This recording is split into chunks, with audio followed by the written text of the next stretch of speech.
Hello guys, कैसे हो आप? Hope you guys are good. My name is Alok Singh. Currently I am studying in BIT Sindri. तो आज मैं जनरल ऑर्गेनिक केमिस्ट्री लेक्चर 04 लेकर आया हूँ, जिसमें मैं डिस्कस करूँगा कुछ इम्पोर्टेंट टॉपिक। मेनली आज मेरा फोकस रहेगा इलेक्ट्रॉनिक इफेक्ट पे। यहीं से आज जनरल ऑर्गेनिक केमिस्ट्री GOC का शुभारंभ करूँगा। इससे पहले मैंने जितने भी लेक्चर लिए वो सारे मेरे बेसिक लेक्चर थे। उसका एप्लीकेशन आगे के जितने भी रिएक्शन होंगे उसमें आपको देखने को मिलेंगे। डोंट वरी, आज मैं मेनली इलेक्ट्रॉनिक इफेक्ट डिस्कस करूंगा। इलेक्ट्रॉनिक इफेक्ट जो होते हैं, ऐसा कोई भी रिएक्शन नहीं है ऑर्गेनिक केमिस्ट्री का जहां ये यूज ना हो। इसका एप्लीकेशन, इलेक्ट्रॉनिक इफेक्ट का एप्लीकेशन हर जगह यूज होने वाला है। सो प्लीज़ गाइज, आप लोग मेरे साथ बने रहें। आगे के जितने भी लेक्चर हैं सारे के सारे बहुत इंपॉर्टेंट होने वाले हैं। सो प्लीज़ गाइज, आप लोग मेरी लेक्चर मिस ना करें, आप सारे के सारे लेक्चर देखें। और नेक्स्ट मैं डिस्कस करूंगा एरोमेटिसिटी। ये भी अपने में बहुत इंपॉर्टेंट क्वेश्चन है। इसमें JEE नीट में बहुत सारे क्वेश्चन आते हैं और ये दोनों में कंपेयर मैं करूंगा। एसिडिक स्ट्रेंथ, बेसिक स्ट्रेंथ में मैं कंपेयर करूंगा किसकी एसिडिक स्ट्रेंथ ज़्यादा होगी, किसकी बेसिक स्ट्रेंथ ज़्यादा होगी। बहुत सारे तमाम क्वेश्चन मैं डिस्कस करने वाला हूँ। सो गाइज, आज से मेनली जनरल ऑर्गेनिक केमिस्ट्री का शुभारंभ हो रहा है। सो आप मेरे साथ शपथ लीजिए कि मैं आलोक सर के साथ पूरी निष्ठा और लगन के साथ इनका साथ दूंगा और सारे के सारे लेक्चर देखूंगा। सो बढ़ते हम लोग आगे इलेक्ट्रॉनिक इफेक्ट की ओर। चलिए तो हम लोग शुरू करते हैं electronic effect. What is electronic effect? अगर कोई केमिकल रिएक्शन हो तो उस केमिकल रिएक्शन में दो ही हिस्से हो सकते हैं, एक रिएक्टेंट वाला हिस्सा, दूसरा प्रोडक्ट वाला हिस्सा। रिएक्टेंट वाला हिस्सा जो लेफ्ट में लिखा होता है और प्रोडक्ट वाला हिस्सा जो राइट में लिखा होता है। रिएक्टेंट के भी दो हिस्से होते हैं, एक सबस्ट्रेट वाला हिस्सा, दूसरा रिएजेंट वाला हिस्सा। ठीक समझते हैं? सबस्ट्रेट बोलते किसको हैं? विच इज बीइंग अटैक, जिस पे क्या होगा? अटैक होगा। विच इज बीइंग अटैक्स, इस पे अटैक होता है। ठीक है। और रिएजेंट क्या होता है कि वो अटैक करता है सबस्ट्रेट पे। यानी रिएजेंट क्या होता है? Is that type of reactant which is attack. यानी रिएजेंट क्या करता है? अटैक करता है। Which is attack. समझ गए? रिएक्टेंट के कितने पार्ट होते हैं? दो पार्ट होते हैं, एक सबस्ट्रेट पार्ट, दूसरा रिएजेंट पार्ट। सबस्ट्रेट उसको बोलते हैं जिसपे अटैक होता है, रिएजेंट उसको बोलते हैं जो अटैक करता है। ये रिएजेंट अटैक करता है, यानी रिएजेंट जब अटैक करता है सबस्ट्रेट पे तो एक इंटरमीडिएट जनरेट होता है। ठीक है, एक इंटरमीडिएट जनरेट होगा, जो बीच वाला पार्ट को बोलते हैं इंटरमीडिएट। एक इंटरमीडिएट जनरेट होगा। ठीक, उसके तुरंत बाद क्या होगा? Generate product. उसके तुरंत बाद क्या जनरेट होगा? प्रोडक्ट। तो इंटरमीडिएट को कई बार हम लोग क्या करते हैं? डिटेक्ट कर लेते हैं, यानी उसकी स्टडी कर पाते हैं। और कई बार ये ऐसा होता है कि ये शॉर्ट लिव्ड हो जाता है, यानी तुरंत कब हो जाता है पता ही नहीं चलता। ठीक, यानी ये शॉर्ट लिव्ड होता है, तो उस टाइम उसकी हम लोग स्टडी नहीं कर पाते। बट कई बार हम लोग इसको डिटेक्ट कर पाते हैं। तो इंटरमीडिएट जो होता है, इंटरमीडिएट जो होता है, ये इंटरमीडिएट अगर स्टेबल होगा तो तुम्हारा जो प्रोडक्ट होगा वो मेजर कहलाएगा। यानी बहुत सारी आगे आप लोग केमिकल रिएक्शन देखोगे तो उसमें बहुत सारी केमिकल रिएक्शन देखने को मिलेंगे, बहुत सारी केमिकल रिएक्शन देखने को मिलेंगे। ठीक है, तो उस केमिकल रिएक्शन में बहुत सारी पॉसिबिलिटी प्रोडक्ट मिलेंगे, लेकिन हम लोग एक ही को पॉसिबल प्रोडक्ट लेंगे जो कि ओ मेजर कहलाएगा। तो ओ मेजर कब कहलाएगा? जब इंटरमीडिएट स्टेबल होगा, तब हम लोग उस प्रोडक्ट को मेजर बोल सकते हैं। यानी एक ही को ना आप लोग बोल सकते हैं, एक ही प्रोडक्ट ना आप लोग ले सकते हो, मेजर, ठीक, वही ऑप्शन में रहता है। ये नहीं कि बहुत सारा प्रोडक्ट बना दिए, वैसा तो थोड़ी होगा। तो उस प्रोडक्ट को हम लोग लेंगे जो मेजर होगा, ठीक। तो मेजर हम लोग कैसे पता करेंगे, जब इंटरमीडिएट स्टेबल होगा तब जाके जो प्रोडक्ट बनेगा वो स्टेबल होगा।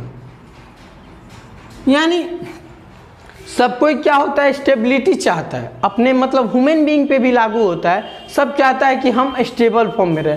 तो ये बेचारा रिएजेंट सबस्ट्रेट भी चाहता है हम लोग स्टेबल रहे, यानी ये दोनों चाहते हैं कि हम, मेरा ऑक्टेट पूरा रहे। ऑक्टेट पूरा रहेगा तो ये स्टेबल फॉर्म में रहेंगे।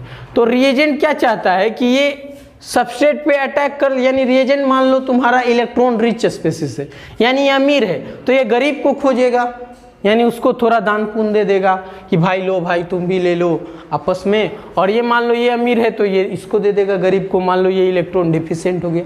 तो ये दोनों आपस में क्या करेंगे, शेयर करके एक रिएक्शन कर लेंगे और प्रोडक्ट बना लेंगे, ठीक। तो यानी ये दोनों चाहते होंगे कि हम लोग स्टेबल फॉर्म में रहें, यानी सब कोई चाहता है कि हम लोग स्टेबल फॉर्म में रहते, ये दोनों भी चाहते हैं स्टेबल फॉर्म में रहे, यानी ये दोनों अपने में चाहते हैं कि मेरा ऑक्टेट पूरा रहे। तो आपस में एक दूसरे से दुख बांट लेते हैं, ठीक है, और ये आपस में खुश हो जाते हैं और रिएक्शन हो जाती है, ठीक। तो एक क्वेश्चन यहाँ एराइज होता है कि रिएजेंट अटैक क्यों करेगा सबस्ट्रेट पे, आखिर ये अटैक क्यों करेगा सबस्ट्रेट पे, ठीक। तो इसका रीजन ये है कि इसके अंदर कोई ना कोई ड्राइविंग फोर्स लग रहा होगा, तभी ये अटैक कर रहा होगा। तो ड्राइविंग फोर्स इलेक्ट्रॉनिक इफेक्ट होता है, यानी कोई ना कोई इलेक्ट्रॉनिक इफेक्ट होगा, वही उसी की वजह से रिएजेंट अटैक करता है सबस्ट्रेट पे। यानी अगर रिएक्शन होता है तो उसके अंदर कोई ना कोई इलेक्ट्रॉनिक इफेक्ट लगता है, इसकी वजह से ये रिएजेंट अटैक करता है सबस्ट्रेट की ओर। तो यानी इलेक्ट्रॉनिक इफेक्ट क्या होगा, ड्राइविंग फोर्स का काम करता है, इस कारण रिएजेंट अटैक कर पाता है सबस्ट्रेट पे, ठीक। तो आगे हम लोग जब क्लासिकल ऑर्गेनिक केमिस्ट्री पढ़ेंगे तो उसमें हम बताएंगे कि इसमें ये इलेक्ट्रॉनिक इफेक्ट वर्क कर रहा है, तो इसमें ये इलेक्ट्रॉनिक इफेक्ट वर्क कर रहा है। तो वहाँ पे हम लोगों को पढ़ने का टाइम नहीं मिलेगा। इलेक्ट्रॉनिक इफेक्ट 4 तरह के होते हैं, inductive effect, mesomeric effect, hyper conjugative effect, electromeric effect, ऐसे ऐसे इलेक्ट्रॉनिक इफेक्ट होते हैं। तो उस टाइम हम लोगों को पढ़ने का टाइम नहीं मिलेगा क्योंकि हम लोग आगे बढ़ चुके होंगे। इस कारण हम लोग ये चारों जो भी होगा पार्ट हम लोग कवर अप कर लेंगे यहाँ पे। तो आगे आप लोगों को जब कभी भी मैं बताऊंगा कि इसमें ये लगेगा, इसमें इंडक्टिव इफेक्ट से रिएक्शन हो रही, तो इसमें हाइपर कंजुगेशन से हो रहे, तो इसमें रेजोनेंस से हो रहे, तो इसमें मेजोमेरिक से हो रहे, वगैरह वगैरह उस टाइम डिस्कस करेंगे। तो आप लोगों को लगेगा हाँ कि ऐसा ऐसा हो रहा है, इसमें इंडक्टिव इफेक्ट से लग रहा है, हाँ लग रहा है, ऐसा बोलोगे उस टाइम क्योंकि पढ़े होगे। अब उस टाइम लगोगे पढ़ने तो क्या उस टाइम तो पढ़ने का टाइम नहीं मिलेगा यार, 12 आ जाएगी, ठीक। तो हम लोग समझते हैं क्या होता है। तो इलेक्ट्रॉनिक इफेक्ट में, इलेक्ट्रॉनिक इफेक्ट जो होता है, इलेक्ट्रॉनिक इफेक्ट में ही 4 पार्ट होते हैं। इलेक्ट्रॉनिक इफेक्ट का ही 4 पार्ट है। इंडक्टिव इफेक्ट, इलेक्ट्रॉनिक इफेक्ट का ही तुम्हारा 4 पार्ट तुमको देखने को मिलेंगे। पहला जो कि इंडक्टिव इफेक्ट आज मैं पढ़ाऊंगा, इंडक्टिव इफेक्ट का डेफिनेशन वगैरह ये सब, इस पे कुछ क्वेश्चन अच्छे कराऊंगा। उसके नेक्स्ट क्लास हम डिस्कस करेंगे कुछ इम्पोर्टेंट इस पे प्रॉब्लम। तो पहला इंडक्टिव इफेक्ट होता है इसमें। दूसरा जो कि बहुत इम्पोर्टेंट है, यहाँ पे आता है आपको मेजोमेरिक इफेक्ट, मेजोमेरिक इफेक्ट। और तीसरा जो होता है इम्पोर्टेंट, मेजोमेरिक इफेक्ट में ही आप लोगों को देखने को मिले, मेजोमेरिक इफेक्ट बोलते हैं और इसको रेजोनेंस इफेक्ट भी बोलते हैं। यहीं पे आप लोगों को देखने को मिलेंगे रेजोनेंस, जो कि बहुत इम्पोर्टेंट टॉपिक है, आप लोग जानते होंगे। इसी में आप लोगों को देखने को मिलेंगे रेजोनेंस। और थर्ड जो कि बहुत इम्पोर्टेंट है, inductive effect, mesomeric effect, hyper conjugation, ये बहुत इंपॉर्टेंट अपने में, ये भी इंपॉर्टेंट है। Hyper conjugative effect, hyper conjugative effect ये देखने को मिलेंगे। और लास्टली हम लोग पढ़ेंगे इलेक्ट्रोमेरिक इफेक्ट। लास्टली हम लोग देखेंगे इलेक्ट्रोमेरिक इफेक्ट। ठीक, यानी हम लोग 4 पार्ट पढ़ने वाले हैं जीओसी में, इलेक्ट्रॉनिक इफेक्ट में हम लोग 4 पार्ट पढ़ेंगे। इलेक्ट्रोमेरिक इफेक्ट, तो हम लोग इलेक्ट्रॉनिक इफेक्ट स्टार्ट करेंगे, उसमें हम लोग इंडक्टिव इफेक्ट के बारे में डिस्कशन करेंगे आज की क्लासेस में। उसके बाद मैं मेजोमेरिक इफेक्ट पढ़ाऊंगा, उसके बाद हाइपर कंजुगेटिव इफेक्ट, उसके बाद जाके इलेक्ट्रॉनिक इफेक्ट। और एक बात याद रखना, ठीक, कि ये जो तीनों होते हैं, ये जो तीनों आप लोगों को दिख रहा है, इसमें मेजोमेरिक और रेजोनेंस भी आ गया, और ये तुम्हारा अलग, ये टेम्पोररी इफेक्ट है, सॉरी ये परमानेंट इफेक्ट है और वो टेम्पोररी इफेक्ट है।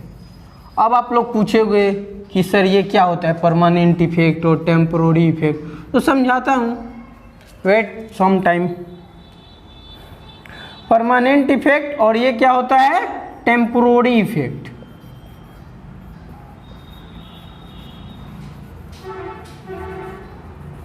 टेम्पोररी इफेक्ट, टेम्पोररी इफेक्ट वो होता है कि मान लो ये सबस्ट्रेट है, ठीक है, ये अपना बैठा रहेगा जब तक सामने वाला अटैक ना करे उस पे, इसमें क्या होगा, इलेक्ट्रॉन की शिफ्टिंग नहीं होगी, यानी इलेक्ट्रॉन की शिफ्टिंग यहाँ पे होगी नहीं। जब सामने वाला तुम पे अटैक नहीं करेगा तो परमानेंट इफेक्ट में क्या होगा, शिफ्टिंग नहीं होगी, यानी रिएजेंट अटैक नहीं करेगा तो यहाँ पे क्या होगा, इलेक्ट्रॉन की शिफ्टिंग नहीं होगी, उसी को हम लोग टेम्पोररी इफेक्ट बोलते हैं। जबकि परमानेंट इफेक्ट क्या होता है, रिएजेंट सामने हो या ना हो, अपना क्या करेगा, ये इलेक्ट्रॉन की शिफ्टिंग करा देगा, यानी इलेक्ट्रॉन की शिफ्टिंग यहाँ पे हो जाएगी, सामने कुछ हो चाहे ना हो, ये अपना खुद से इलेक्ट्रॉन की शिफ्टिंग करा देगा, यानी कुछ ड्राइविंग फोर्स लगेंगे उसमें अपना करा देगा। लेकिन इसमें चाहिए टेम्पोररी इफेक्ट में कि सामने कोई हो, वो आए सामने से, यानी सामने से अटैक करेगा तभी मैं हिलूंगा, नहीं तो वरना मैं बैठे रहूँगा। और ये क्या है बेचारा, यहाँ पे क्या होगा, इलेक्ट्रॉन की शिफ्टिंग होते रहेगी, मूवमेंट यहाँ पे होते रहेगा, इलेक्ट्रॉन का डिस्प्लेसमेंट होते रहेगा। तो ये परमानेंट इफेक्ट में हम लोग 3 इफेक्ट पढ़ेंगे, इंडक्टिव इफेक्ट, मेजोमेरिक इफेक्ट, इसी में आता है resonating effect. Mesomeric effect, resonance effect same है बट थोड़ा सा लिटिल बिट डिफरेंस है, उसको मैं बताऊंगा कि क्या डिफरेंस है, बट सेम ही है, मान के चलो। उसके बाद होता है हाइपर कंजुगेटिंग इफेक्ट जो कि बहुत इंपॉर्टेंट है, और लास्टली मैं डिस्कस करूंगा इलेक्ट्रोमेरिक इफेक्ट जो कि एकमात्र टेम्पोररी इफेक्ट है, और ये तीनों क्या है, परमानेंट इफेक्ट है। ठीक, यहाँ तक आप लोग नोट डाउन कीजिए। आई थिंक आप लोगों को यहाँ तक क्लियर हो गया होगा। इसमें मैंने अभी तक क्या डिस्कस किया कि सबस्ट्रेट कोई भी कभी भी रिएक्शन हो तो रिएक्शन के 2 हिस्से होते हैं, रिएक्शन के 2 हिस्से होते हैं, एक रिएक्टेंट वाला हिस्सा और एक प्रोडक्ट वाला हिस्सा। प्रोडक्ट वाला हिस्सा जो राइट में लिखा जाता है और रिएक्टेंट वाला हिस्सा जो लेफ्ट में लिखा जाता है। तो रिएक्टेंट के 2 हिस्से होते हैं, सबस्ट्रेट प्लस रिएजेंट। तो सबस्ट्रेट क्या होता है कि उस पर अटैक होता है, यानी विच बीइंग अटैक, और रिएजेंट क्या होता है जो अटैक करता है। और रिएजेंट जब अटैक करेगा सबस्ट्रेट पे तो एक इंटरमीडिएट बनता है। ठीक, इंटरमीडिएट के तुरंत बाद क्या बनता है, प्रोडक्ट। ठीक, तो इंटरमीडिएट होता क्या है, तो इंटरमीडिएट मैं उसको बोलता हूं, जो बीच वाला पार्ट होता है उसको इंटरमीडिएट बोलते हैं। तो इंटरमीडिएट कई बार हम लोग डिटेक्ट कर लेते हैं, यानी कई बार हम लोग स्टडी कर लेते हैं इंटरमीडिएट का, और कई बार ये क्या होता है कि ये शॉर्ट लिव्ड होता है, इसको आप लोग डिटेक्ट नहीं कर सकते, इसकी स्टडी नहीं कर पाते आप लोग।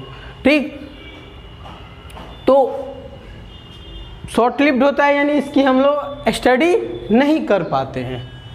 तो इंटरमीडिएट अगर स्टेबल होगा, देखो रिएक्शन में बहुत पॉसिबिलिटी प्रोडक्ट बनते हैं, बहुत सारी प्रोडक्ट बन सकती है, बट उस प्रोडक्ट को हम लोग मेजर प्रोडक्ट लेंगे जिसमें इंटरमीडिएट स्टेबल हो।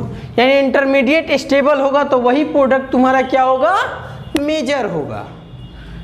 कहने का मतलब यही है, क्योंकि देखिए सब कोई क्या चाहता है, अपने में स्टेबिलिटी चाहता है। ह्यूमन बीइंग पे भी लागू होता है, सब कोई क्या चाहता है, स्टेबिलिटी चाहता है। तो ये भी बेचारा क्या होता है, ये सारा कोई रिएजेंट सबस्ट्रेट क्या चाहता है, अपना ऑक्टेट पूरा करना चाहता है। यानी मान लो ये इलेक्ट्रॉन रिच स्पीशीज है तो ये इलेक्ट्रॉन डेफिशिएंट ग्रुप पे अटैक करना चाहेगा, तो ये मान लो इलेक्ट्रॉन डिफिशिएंट है तो ये इलेक्ट्रॉन रिच पे अटैक करना चाहेगा। यानी आपस में क्या करेंगे, वो स्टेबिलिटी अपने में लेंगे, यानी ऑक्टेट पूरा करेंगे। ये ऑक्टेट पूरा करेंगे यानी स्टेबल होंगे, तब जाके अच्छे यानी मेजर प्रोडक्ट बनाएंगे। जिसका इंटरमीडिएट स्टेबल होगा वही मेजर होगा। ठीक, तो इलेक्ट्रॉनिक इफेक्ट में हम लोगों को 4 तरह के इलेक्ट्रॉनिक इफेक्ट पढ़ने हैं। और देखो रिएक्शन में कोई ना कोई इलेक्ट्रॉनिक इफेक्ट लगता ही रखता है। यानी जब भी कोई रिएक्शन होता है तो इसके पीछे कोई ना कोई इलेक्ट्रॉनिक इफेक्ट लगेगा ही, 1 लगे 2 लगे, लेकिन लगेगा ही रिएक्शन में। तो आगे मैं पढ़ाऊंगा, जो भी क्लासिकल ऑर्गेनिक केमिस्ट्री पढ़ाऊंगा उसमें मैं बताऊंगा कि इसमें इंडक्टिव इफेक्ट लग रहा है, इस रिएक्शन में इंडक्टिव इफेक्ट के थ्रू ये क्या होता है, अटैक कर रहा है। यानी ये इंडक्टिव इफेक्ट इसमें क्या हो रहा है, ड्राइविंग फोर्स की तरह वर्क कर रहा है। और तो कहीं बताऊंगा कि हाइपर कंजुगेशन लग रहा है, तो कहीं मेजोमेरिक इफेक्ट इसमें ड्राइविंग फोर्स लग रहा है, इस कारण इसमें रिएक्शन हो रहा है और प्रोडक्ट का फॉर्मेशन हो रहा है।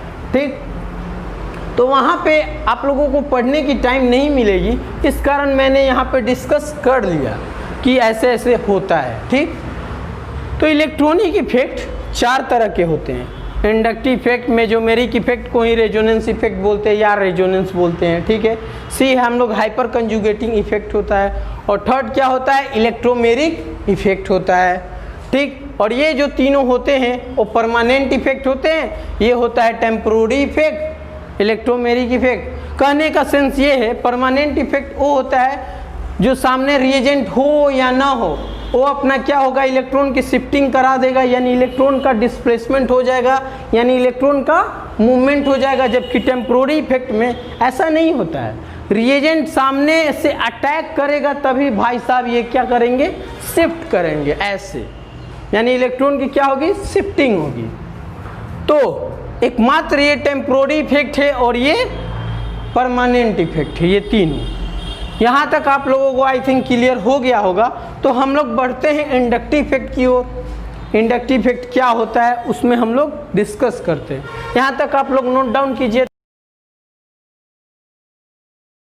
तो बढ़ते हैं आगे इंडक्टिव इफेक्ट की ओर। जैसे कि मैंने बोला था कि इंडक्टिव इफेक्ट मैं डिस्कस करूँगा, तो आज मैं मेनली इंडक्टिव इफेक्ट बता दूंगा क्या होता है इंडक्टिव इफेक्ट, क्या मतलब कुछ डेफिनेशन वगैरह सब कुछ बता दूंगा इंडक्टिव इफेक्ट के बारे में, और कुछ प्रॉब्लम प्रैक्टिस कर लूँगा। ठीक, और नेक्स्ट लेक्चर में जब मैं आऊँगा तो इस पर कुछ बहुत बढ़िया क्वेश्चन डिस्कस करूँगा। सो आज मेनली मैं ये डिस्कस करता हूँ। ठीक, और कुछ प्रॉब्लम प्रैक्टिस कर लेता हूँ। ठीक है, तो समझते हैं क्या होता है इंडक्टिव इफेक्ट में। जाने से पहले मैं कुछ इंपॉर्टेंट पॉइंट बता देता हूँ इंडक्टिव इफेक्ट की, क्या होता है इंपॉर्टेंट पॉइंट। अगर इंपॉर्टेंट पॉइंट आप लोग जान जाएंगे, ठीक, तो इंडक्टिव इफेक्ट आप यूँ समझ जाएंगे। ठीक है, जैसे कि देखिए इंपॉर्टेंट पॉइंट क्या है इसमें, covalent bond is form by sharing of an electron. आप लोग तो जानते होंगे कोवैलेंट बॉन्ड क्या होता है, sharing of an electron is known as covalent bond, ये तो आप लोग जानते होंगे। जैसे कि मान लो हाइड्रोजन ले लिए। ठीक है, हाइड्रोजन पास क्या होता है, वैलेंस इलेक्ट्रॉन 1, तो यहाँ पे हाइड्रोजन 1 वैलेंस इलेक्ट्रॉन है, ये हाइड्रोजन 1 वैलेंस इलेक्ट्रॉन। और इसको ऑक्टेट या डुप्लेट पूरा करने, हाइड्रोजन तो मेनली डुप्लेट पूरा करता है। ठीक है, और सब ऑक्टेट पूरा करना चाहता है, लेकिन ये हाइड्रोजन क्या है, 1 वैलेंस इलेक्ट्रॉन है, उसको 1 की और की ज़रूरत है बस, तो अपना डुप्लेट पूरा कर लेगा और स्टेबल फॉर्म में हो जाएगा, नोबेल गैस कॉन्फ़िगरेशन जो भी है नोबेल गैस में आ जाएगा और ये स्टेबल फॉर्म में हो जाएगा। ठीक, तो हाइड्रोजन पास 1 इलेक्ट्रॉन है और ये हाइड्रोजन पास भी 1 इलेक्ट्रॉन, तो आपस में क्या करेगा, ये शेयर कर लेंगे और एक बॉन्ड का फॉर्मेशन हो जाता है। यानी 2 इलेक्ट्रॉन मिलके क्या होता है, बॉन्ड बनाता है। आप लोग तो जानते होंगे 2 इलेक्ट्रॉन मिलके बॉन्ड बनता है। तो ये 2 इलेक्ट्रॉन मिलके बॉन्ड बना दिया, यानी ये आपस में शेयर करके बॉन्ड का फॉर्मेशन बना लिया। इसी को हम लोग बोलते हैं कोवैलेंट बॉन्ड, यानी sharing of an electron is known as covalent bond. ठीक, जैसे कि CH4 भी आप लोग देख लेना, C पास क्या होता है 4 इलेक्ट्रॉन होता है, हाइड्रोजन पास 1-1 इलेक्ट्रॉन होता है। ये आपस में लेके क्या करेंगे, एक कोवैलेंट बॉन्ड बना लेंगे और अच्छा सा एक मॉलिक्यूल तैयार हो जाएगा CH4। If similar atom involves, अगर सिमिलर एटम इन्वॉल्व्स हो तो इलेक्ट्रॉन पेयर तुम्हारा क्या होता है, मिडिल में होता है। आपको पता होना चाहिए। अगर देखो जैसे हाइड्रोजन है, सिमिलर एटम है, तो इसका इलेक्ट्रॉन पेयर कहाँ इन्वॉल्व है, बीच में इन्वॉल्व है। इसका एक इलेक्ट्रॉन पेयर, इसका एक इलेक्ट्रॉन पेयर, दोनों मिलके क्या हुआ, एक बीच में अपना आ गए, यानी इलेक्ट्रॉन पेयर इसका जो होता है मिडिल में आ जाता है। ठीक, अगर सिमिलर एटम हो तो। अब थर्ड पॉइंट इसमें यह कहता है कि अगर डिसिमिलर एटम इन्वॉल्व हो तो इलेक्ट्रॉन पेयर शिफ्टेड वहाँ करेगा, यानी शिफ्ट वहाँ करेगा इलेक्ट्रॉन पेयर जहाँ पे ज़्यादा इलेक्ट्रोनिगेटिव एटम हो। यानी इलेक्ट्रोनिगेटिव एटम कहने का सेंस है जो ज़्यादा इलेक्ट्रोनिगेटिव एटम हो। पूरे पीरियोडिक टेबल में आप लोग जानते होंगे फ्लोरीन होता है, फ्लोरीन का जो हैलोजन फैमिली होता है वो ज़्यादा इलेक्ट्रोनिगेटिव होता है, यानी उसमें फ्लोरीन जो होता है ज़्यादा इलेक्ट्रोनिगेटिव होता है। उसके बाद ऑक्सीजन, देन नाइट्रोजन, यानी फोन वाला कंसेप्ट आप लोग याद रखिएगा, F then O then N, जाके ये सब फोन वाला कंसेप्ट आप लोग याद रखिएगा। फ्लोरीन का इलेक्ट्रोनिगेटिविटी ज़्यादा होता है, देन ऑक्सीजन का, देन नाइट्रोजन का। ठीक, तो अगर डिसिमिलर एटम इन्वॉल्व हुआ तो electron pair shifted towards more electronegative atom.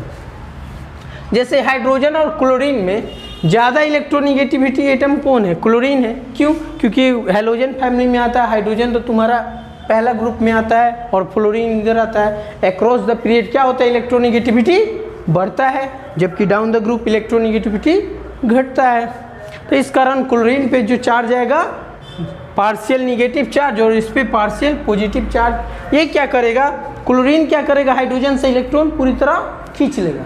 खींचेगा तो क्या होगा, हाइड्रोजन अपना इलेक्ट्रॉन, हाइड्रोजन पास क्या होगा, गरीब हो जाएगा, यानी पॉजिटिव चार्ज हो जाएगा, यानी पार्शियल पॉजिटिव चार्ज, और क्लोरीन पास क्या हो जाएगा, पार्शियल निगेटिव चार्ज, यानी वो अपना अमीर हो जाएगा। ठीक है, और क्लोरीन अपने ऊपर माइनस ही पसंद करना चाहेगा। जो ज़्यादा इलेक्ट्रोनिगेटिव एटम होता है वो अपने ऊपर माइनस पसंद करता है। अगर ऑक्सीजन के ऊपर या फ्लोरीन के ऊपर आपने प्लस चार्ज ला दिए तो कैसा यार रहेगा, आप ही समझो कैसा उसको कहेगा, मतलब लगेगा यार उसका तो क्या बोलते हैं, जो भी होता है फैमिली या जो भी है वो बर्बाद हो जाएगा अपना। वो तो चाहता है मेरे ऊपर माइनस चार्ज रहे, तो यार उस पर प्लस चार्ज ला दिए तुम, तो बताओ यार वो स्टेबल फॉर्म में रहेगा नहीं ना, वो अनस्टेबल फील करेगा। सो कह सकते हैं जो ज़्यादा इलेक्ट्रोनिगेटिव एटम होता है, इलेक्ट्रोनिगेटिविटी एटम होता है उस पर माइनस पसंद करता है, और जो ज़्यादा इलेक्ट्रोपॉजिटिव एटम होता है वो अपने ऊपर प्लस पसंद करता है। जैसे कार्बन अपने ऊपर प्लस पसंद करे। तो बढ़ते हैं एक्चुअल डेफिनेशन की ओर। यही कह सकते हैं यही एक्चुअल डेफिनेशन है ये इंडक्टिव इफेक्ट का, लेकिन हम अच्छे तरह से लिखे हुए, थोड़ा पढ़ लो क्या है। Shifting of electron in covalent bond, यानी ये कोवैलेंट बॉन्ड हुआ, यानी shifting of electron in covalent bond from low electronegative to high electronegative atom. यानी मान लो हाइड्रोजन लो इलेक्ट्रोनिगेटिव एटम है, क्लोरीन हाई इलेक्ट्रोनिगेटिव एटम है, तो शिफ्टिंग इलेक्ट्रॉन का शिफ्टिंग कहाँ होगा, क्लोरीन की ओर, यानी लो इलेक्ट्रोनिगेटिविटी एटम से हाई इलेक्ट्रोनिगेटिविटी एटम पे होगा। यानी इलेक्ट्रॉन का डिस्प्लेसमेंट कहाँ होगा, हाई इलेक्ट्रोनिगेटिविटी की ओर। यानी वो बताओ ये इलेक्ट्रोनिगेटिविटी एटम है, वो तो अपने ऊपर खींच लेगा इलेक्ट्रॉन, तो ये हाइड्रोजन को पूरी तरह से ये क्या करेगा, पुल कर लेगा, तो उस पर पार्शियल निगेटिव चार्ज, इस पर partial positive charge. Always sigma electron are displace. याद रखना इंडक्टिव इफेक्ट का बहुत इंपॉर्टेंट पॉइंट मैंने लिखवाया है कि ऑलवेज सिग्मा इलेक्ट्रॉन डिस्प्लेस्ड होता है, यानी only occur in single bond. यानी इंडक्टिव इफेक्ट अकर होता है ओनली सिंगल बॉन्ड में, यानी सिग्मा इलेक्ट्रॉन में क्या होता है, डिस्प्लेसमेंट होता है, यानी सिग्मा इलेक्ट्रॉन का डिस्प्लेसमेंट होता। तो सिग्मा इलेक्ट्रॉन का डिस्प्लेसमेंट कहाँ होगा, यानी सिंगल बॉन्ड में ही होगा। जैसे कि देख लो कार्बन कार्बन में तुम्हारा सिंगल बॉन्ड है, यहाँ इलेक्ट्रॉन का डिस्प्लेसमेंट होगा। ऐसे तो ये तो दोनों सेम है, कार्बन फ्लोरीन ले लेते हैं, ठीक है, यहाँ पे इलेक्ट्रॉन का डिस्प्लेसमेंट हो सकता है। यानी कह सकते हैं कि inductive effect only single bond में लगता है, डबल बॉन्ड में इंडक्टिव इफेक्ट नहीं लगता है। यानी सिग्मा इलेक्ट्रॉन का क्या होता है, यहाँ पे डिस्प्लेसमेंट होता है इंडक्टिव इफेक्ट में। और तो यहाँ तक मैंने कवर कर लिया। क्या इसमें बताएं, इंपॉर्टेंट पॉइंट में मैंने क्या बताया कि covalent bond is form by sharing of an electron. Electron का शेयरिंग को ही हम लोग कोवेलेंट बॉन्ड बोलते हैं, ठीक है। अगर सिमिलर एटम अगर इन्वॉल्व हो तो हाइड्रोजन क्या जो भी होगा इलेक्ट्रॉन वो बीच में आएगा, मिडिल में आएगा। जबकि डिसिमिलर एटम जो होता है, अगर डिसिमिलर एटम अगर हुआ तो इलेक्ट्रॉन वहाँ शिफ्ट होगा जहाँ पे जो ज़्यादा इलेक्ट्रोनिगेटिविटी एटम होगा वहाँ पे इलेक्ट्रॉन की शिफ्टिंग होगा। तो यहाँ पे इलेक्ट्रॉन की शिफ्टिंग हुआ। तो डेफिनेशन भी यही कहता है कि shifting of electron in covalent bond is formed low electronegativity to high negativity atom. Always sigma electron are displace. ये सिंगल बॉन्ड में ही इन्वॉल्व होता है inductive effect. Inductive effect occur कहाँ होता है, सिग्मा बॉन्ड यानी सिंगल बॉन्ड में ही ये होता है। तो यहाँ तक आप लोग नोट कर लीजिए। आई थिंक आप लोगों को क्लियर हो गया होगा क्या होता है इंडक्टिव इफेक्ट। और कुछ पॉइंट मैं लिखवा देता हूँ, आप लोग नोट कीजिएगा। अभी तक ये 2 पॉइंट इंपॉर्टेंट है, ये भी इंपॉर्टेंट पॉइंट है, इसी का पार्ट आ सकता है। लेकिन यहाँ से सिमिलर एटम होगा तो इलेक्ट्रॉन पेयर मिडिल में होगा, ये उतना इंपॉर्टेंट पॉइंट नहीं है। यहाँ से इंपॉर्टेंट पॉइंट है 1 पॉइंट, 2 पॉइंट, 3 पॉइंट, यानी इंडक्टिव इफेक्ट का ये 3 गो पॉइंट बहुत इंपॉर्टेंट है। आगे 2 पॉइंट और है, वो भी नोट कर लीजिएगा। तब तक चलिए आप लोग स्क्रीनशॉट ले लीजिए। 1 2 3 4 5 टेक ए स्क्रीनशॉट। चौथा पॉइंट ये होगा कि ये परमानेंट इफेक्ट होता है। It is a permanent effect. Permanent effect आप लोगों को बताए थे क्या होता है। परमानेंट इफेक्ट वो होता है कि सामने आप लोगों का रिएजेंट हो या ना हो, इलेक्ट्रॉन की शिफ्टिंग हो जाएगी, उसी को हम लोग परमानेंट इफेक्ट बोलते हैं। और ये इंडक्टिव इफेक्ट एक तरह का परमानेंट इफेक्ट है, ठीक। Inductive effect is a permanent effect, याद रखिएगा, आप लोग नोट डाउन कर लीजिए अच्छे से, ठीक।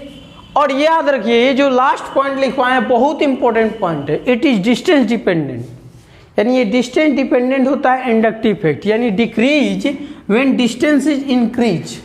यानी इंडक्टिव इफेक्ट का असर कम हो जाएगा जब डिस्टेंस बढ़ेगा। तो जैसे कि देखिए, समझिए यहाँ पे कार्बन फ्लोरीन में इलेक्ट्रोनिगेटिविटी सबसे ज़्यादा किसके पास होता है, तो फ्लोरीन पास, तो इस पे डेल माइनस, तो इस पे ऑटोमेटिक डेल प्लस आ जाएगा, ठीक। जैसे जैसे हम लोग इधर शिफ्ट कर रहे हैं तो क्या हो रहा है, इंडक्टिव इफेक्ट का असर क्या हो रहा है, कम होते जा रहा है। यहाँ पे इंडक्टिव इफेक्ट निग्लिजिबल हो जाएगा, जबकि यहाँ पे इंडक्टिव इफेक्ट ज़्यादा लगेगा, यहाँ पे कम लगेगा। तो यही लिखे है कि ये क्या होता है, डिस्टेंस डिपेंडेंट होता है।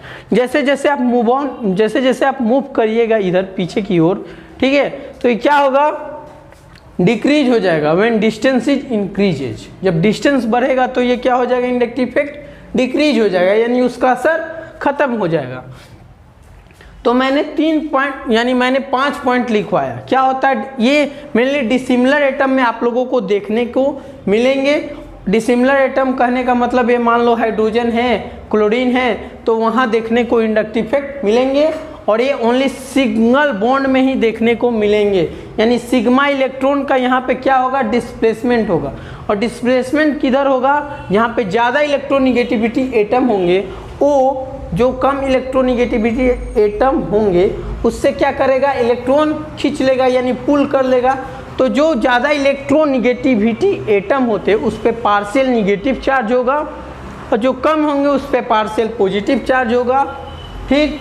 और ये ओनली सिंगल बॉन्ड में ही होंगे इंडक्टिव इफेक्ट। और ये 3rd पॉइंट जो भी है लिखवाए हैं, इट इज परमानेंट इफेक्ट। और ये क्या होता है, it is a distance dependent, ठीक। इंडक्टिव इफेक्ट 2 टाइप के होते हैं, याद रखिएगा। Inductive effect are of 2 types, 2 types के होते हैं। आप लोग लिखिएगा, नोट डाउन कीजिए। इंडक्टिव इफेक्ट आप 2 टाइप के होते हैं। एक होता है प्लस आई इफेक्ट और एक होता है minus I effect. Plus I effect और एक होता है माइनस आई इफेक्ट।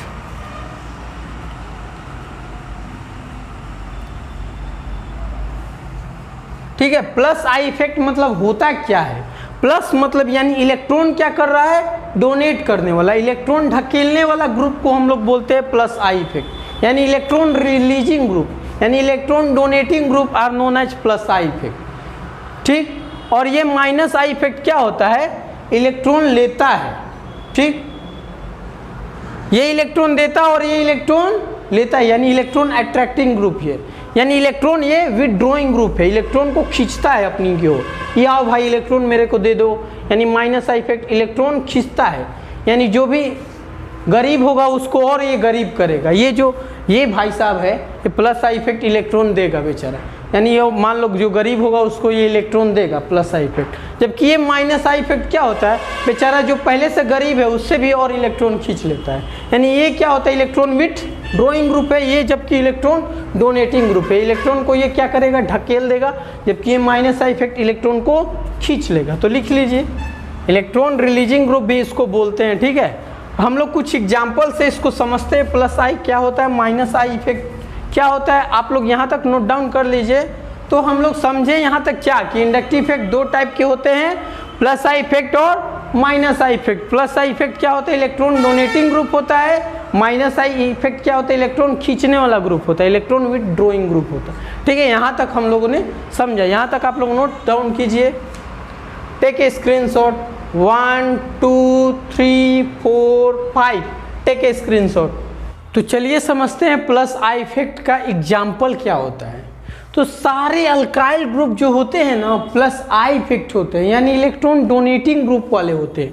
जितने भी सारे अल्काइल ग्रुप ले लो, आपने मिथाइल ले लिया, इथाइल ले लिया, प्रोपाइल ले लिया, ब्यूटाइल ले लिया, यानी जो सी से स्टार्ट होते हैं उसी को मैंने अल्काइल ग्रुप बोला है। ठीक है, जो सी से स्टार्ट होते हैं वो क्या होते हैं? इलेक्ट्रॉन देने वाले ग्रुप होते हैं, यानी प्लस आई इफेक्ट होते हैं।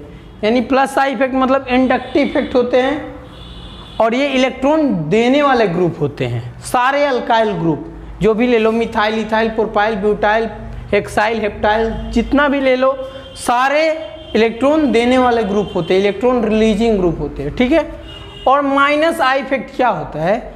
सारे फंक्शनल ग्रुप आप लोग ले लो, all functional group are minus I effect. Minus I effect कहने का मतलब है कि इलेक्ट्रॉन खींचने वाले group, electron withdrawing group, EWG और ये EDG।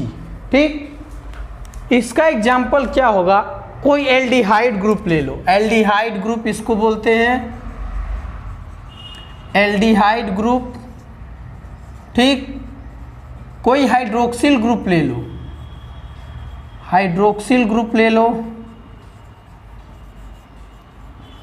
ठीक, और ये क्या होता है? कीटोनिक ग्रुप होता है, कीटोन ग्रुप। ये क्या होता है? अमीन ग्रुप, अमीन ग्रुप ले लो।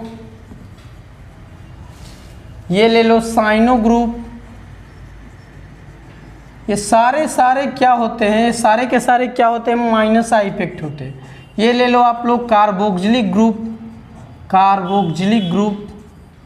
ठीक, आप लोगों को इसका स्ट्रक्चर आना होगा, आना चाहिए। जैसे कि एल्डिहाइड ग्रुप का स्ट्रक्चर मैंने डिस्कस किया था प्रीवियस क्लासेस में ही, कि ऑक्सीजन कभी भी होता है तो डबल बॉन्ड के साथ होता है, सिंगल बॉन्ड कभी भी नहीं देखे होंगे। तो CHO ऐसे लिखते हैं, जबकि OH तो आप लोग लिख लोगे, कीटोनिक लिख लोगे। साइनो ग्रुप कैसे लिखते हैं? C ट्रिपल बॉन्ड N, याद रखना। ट्रिपल बॉन्ड N क्यों लगाए? नाइट्रोजन में ट्रिपल बॉन्ड ही क्यों लगाए?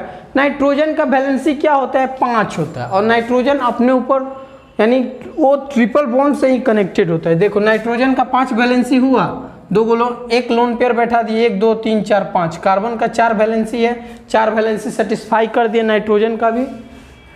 नाइट्रोजन कभी भी होगा तो ट्रिपल बॉन्ड से कनेक्टेड होता है, पता होना चाहिए। और लास्ट COH ग्रुप भी देख लो, इसको कैसे लिखते हैं? COOH। ठीक, तो ये कुछ फंक्शनल ग्रुप है जो माइनस आई इफेक्ट शो करते हैं और वो प्लस आई इफेक्ट शो करते हैं, यानी जितने भी अल्काइल ग्रुप है सारे प्लस आई इफेक्ट शो करते हैं, जितने भी फंक्शनल ग्रुप है वो सारे माइनस आई इफेक्ट शो करते हैं। वो इलेक्ट्रॉन खींचने वाले ग्रुप है, ये इलेक्ट्रॉन ढकेलने वाले ग्रुप है, इलेक्ट्रॉन देने वाले ग्रुप है। ठीक है, जो भी सी से स्टार्ट होता है उसको हम लोग अल्काइल ग्रुप बोलते हैं, यानी वो देने वाला ग्रुप होता है। यहाँ तक आप लोग नोट डाउन कीजिए। आई थिंक आप लोगों को पता चल गया होगा प्लस आई इफेक्ट किसको बोलते हैं, माइनस आई इफेक्ट किसको बोलते हैं, इंडक्टिव इफेक्ट क्या होता है, वगैरह वगैरह। आप लोग बहुत कुछ इंडक्टिव इफेक्ट के बारे में जान गए होंगे। नहीं जाने तो आप प्रीवियस जो भी है स्लाइड देख लीजिए, बैक करके आप लोगों को खुद पता चल जाएगा क्या मैंने पढ़ाया। अभी भी क्लियर नहीं है तो मैं एक बार और बता देता हूँ। Inductive effect always single mode में देखने को मिलता है।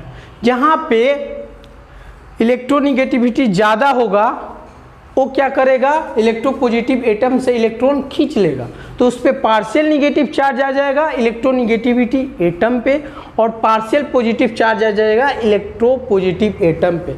यानी इलेक्ट्रॉन का क्या हो जाएगा, डिस्प्लेसमेंट हो जाएगा, इलेक्ट्रॉन का डिस्प्लेसमेंट हो जाएगा, यानी मूवमेंट हो जाए इलेक्ट्रॉन का। उसी को हम लोग इंडक्टिव इफेक्ट बोलते हैं। इंडक्टिव इफेक्ट परमानेंट इफेक्ट होता है, वो खुद से होता है, यानी सामने कोई रिएजेंट हो या ना हो ऑटोमेटिक इलेक्ट्रॉन का डिस्प्लेसमेंट हो जाएगा। ठीक, स्पॉन्टेनियस। समझ गए आप लोग। और ये क्या होता है, डिस्टेंस डिपेंडेंट होता है। जितना दूरी में आप लोग जाओगे, जैसे कार्बन जो भी है माइनस आई इफेक्ट से जैसे जैसे दूर में जाएगा क्या होगा, इंडक्टिव इफेक्ट का असर कम होने लगेगा। ठीक, और ये डिसिमिलर एटम में होता है। अगर ये आप लोग माइंड में लेके चलिएगा कि इलेक्ट्रोनिगेटिविटी का डिफरेंस होना चाहिए, यानी लो इलेक्ट्रोनिगेटिविटी से हाई इलेक्ट्रोनिगेटिविटी एटम की ओर जाना चाहिए। ठीक, और याद रहे प्लस इंडक्टिव इफेक्ट दो टाइप के होते हैं, plus I effect and minus I effect. Plus I effect वो होता है जो जितने भी अल्काइल ग्रुप हो जो सी से स्टार्ट हो, सारे के सारे क्या होंगे, plus I effect. Minus I effect क्या होता है, जितने भी फंक्शनल ग्रुप हो वो सारे के सारे क्या होंगे, माइनस आई इफेक्ट होंगे। ठीक, ऐसा मैंने बताया और एकमात्र एक्सेप्शन ये मैंने बता दिया। यहाँ तक आप लोग नोट डाउन कर लीजिए। ठीक है, take a screenshot. 1 2 3 4 5 take a screen. तो आज के लिए इतना ही रहने देते हैं। नेक्स्ट क्लास में मैं कंप्लीट लेक्चर लेकर आऊँगा जिसमें केवल मैं प्रॉब्लम प्रैक्टिस ही कराऊँगा इंडक्टिव इफेक्ट पे। सो आज के लिए इतना ही रहने देते हैं। ज़्यादा लेंदी हो गया, मतलब ज़्यादा लेंथ हो गया है वीडियो का। सो आज इतना ही दूर पे मैं रोक देता हूँ वीडियो को। नेक्स्ट क्लास में मैं वादा करता हूँ कि अच्छे अच्छे प्रॉब्लम लेकर आऊँगा, बहुत सारी क्वेश्चन डिस्कस करूँगा, एसिडिक के स्ट्रेंथ बताऊँगा। अगर मान लो 2 एसिड दे दिया, उसका आप लोगों को पता करना हो कि इसमें से दोनों में से बेटर एसिड कौन है। जैसे कि मान लो तुमसे पूछे कि HCOOH एंड CH3COOH में अच्छा एसिड कौन है, ऐसे वगैरह वगैरह मैं डिस्कस करूंगा नेक्स्ट क्लासेस में कि कौन बेटर एसिड है। बहुत सारे तमाम क्वेश्चन लेकर आऊँगा, IIT JEE का भी, नीट का भी, बोर्ड लेवल का भी, सारा क्वेश्चन लेकर आऊँगा, वादा करता हूँ। सो आज के लिए रहने देते हैं। बाय बाय, मिलते हैं नेक्स्ट क्लास में।